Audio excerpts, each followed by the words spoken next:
This week we're having another look at the Mazda CX-5 Touring.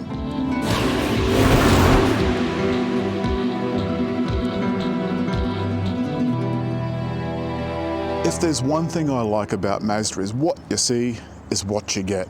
And a little while ago that kind of started going upmarket, if that's the right word to use. And kind of all of their cars, including the SUVs, have a similar look. And that similar look starts right at the front. That grille is on almost every Mazda there is. It's even been kind of shrunk a little bit to fit on an MX-5. Behind the central M, the kind of M with wings, that's the radar dome for the advanced cruise control. And then to the side, a couple of flattened daytime running lights around the LED lights. And there's even some smart green detail which is picked up again inside. And there's even a little bit of chrome for people like me that like stuff to shine. Rather cleverly, that kind of slightly flattened look appears here in the taillights, where each taillight has been kind of flattened out a bit. Still LED, but has been flattened out a bit. This Touring is the all-wheel drive version. Manual tailgate, because this is, after all, not the super posh version. And there's nice little touches inside too, like the tabs either side to lower the 40-40-20 seats. And the floor is, let me just show you, reversible. So it's got this felt bit on one side and the rubber on the other, and there's a space saver spare underneath. And I think this is really clever. The luggage cover has this little net bit at the bottom that unrolls out of here as you raise the door, so the people inside can see backwards. Then there's inside the back. Got some smart lime stitching, and this is all artificial covering. It's vinyl and kind of an Alcantara looking fabric, but there's a nice center armrest with USB support, nice little pad for your phones and what have you, little place for maybe a tablet and some cup holders. And I've chosen to sit in this side because the driver's side's going to be a little bit back further than I would normally drive, because I've got a bit of a dodgy back. Tons of leg room here, but you can see how much further forward the front seat is. So that would make it pretty tight for anyone sitting in the back. And I'm sitting in the front now.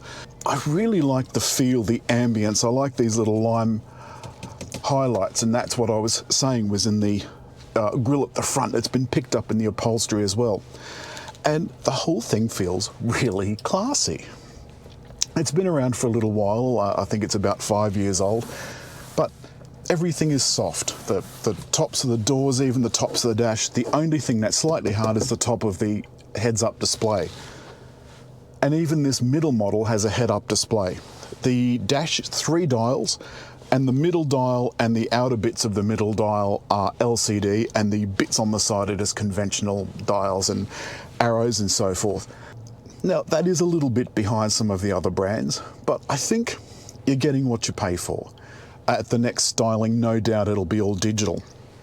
Down below there's twin zone climate control with a sync button, which is nice and easy to control. It's not digital, it's not touch, it's none of that stupid stuff. The trouble is that the command center, the Mazda command center, as you can see, we're in park with the handbrake on, and this is already up on my wireless, mind you, Apple CarPlay.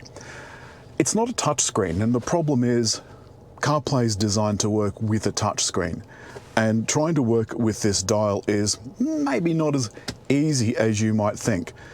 So I am going to go into saved places. There we go. Luckily it came up straight away, and I'm going to start. Okie dokie. This is all-wheel drive, so you could, if you wanted, do a little light off-roading. I'm not going to pretend though that this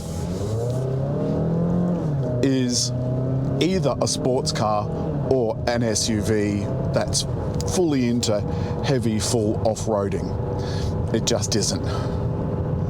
But what it does do really well. It does have drive modes, but the drive modes are limited to normal, sport, and off-road. And if I drop it into sport, it drops the 6-speed automatic back, and when I was on the highway it dropped it back to fourth, which is quite a lot, so I'll put that back in normal. Normal is plenty. I'd like to see an 8-speed automatic. I think this car deserves it. There's been a little bit of criticism from readers in the past about the 2.5 litre engine, saying that, you know, Mazda's got some other engines that could put in, maybe a turbo or whatever, but it hasn't. But then look at the buyer. Who's the buyer? Well, the buyer is probably a family person, maybe a young couple, maybe they've got kids, or maybe it's a single and a dog or whatever. There's plenty of room in the back for a pup. Or your cat, I mean, if you walk your cat. And so it's going to do everything that's asked of it. It will do a school run, it will do the family shopping, and you can, if you want, do a tour. It's certainly comfortable on the road, it's handling these bends really nicely. The steering is sharp-ish. The brakes are progressive, so I suppose you could really say both the steering and the brakes feel easy to handle. So someone that was inexperienced could get into this car and feel comfortable. And that's something that you can't say about every car. And that's partially because this has 17-inch wheels with decent-sized sidewalls, which means the ride in this car is nice and comfortable without having to make ludicrously expensive suspension alterations. One thing I did notice is that on all but the very smoothest of road surfaces, there is a little bit of road noise, which is quite unexpected. It's not intrusive, but it's just there and you do notice it.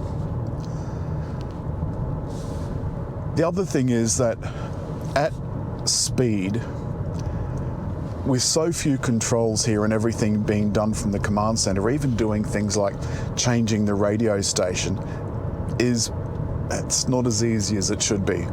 And the voice control seems to go straight to CarPlay when you've got that plugged in. I tried changing the stations using the steering wheel controls, and I should probably have gone to favorites first. Then we talk about fuel consumption. Most of the fuel consumption has come this week from city driving. And so I reset it to come just on this little jaunt, and before that it was sitting at around 11.5 or thereabouts.